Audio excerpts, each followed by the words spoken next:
Hello বন্ধুরা, আজ বানাবো নাস্তাতে পাস্তা। প্লেটে আলু, টমেটো, কাঁচা লঙ্কা, সাথে পাতাকপি আর পেঁয়াজটা নিয়ে কেটে নেব। তারপর পাস্তাকে গরম জল, নুন, তেল নিয়ে ফুটিয়ে দেব। একদিকে আমার কড়াই তেল গরম হচ্ছে করলা ভাজার জন্য।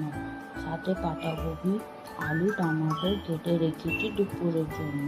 এদিকে করলাটা একটুকু ভেজে নেব নুন হলুদ দিয়ে। পাস্তাতে একটু সয়াবিনও দিয়ে দিলাম, একটু খেতে ভালো লাগবে তার জন্য। এদিকে আমার করলা ভাজা হয়ে গেল। আমার মা বলল চা বানিয়ে দিতে, তাই সাইডে চা বানাচ্ছি।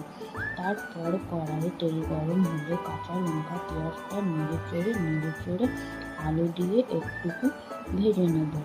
তারপর একটুকু নুন দিয়ে দিলে ভালো হবে, একটু জলদি করে পেঁয়াজ আলুটা সিঝবে তার জন্য। তারপর নেড়ে চেড়ে পাতাকপি, টমেটোটা দিয়ে দেবো।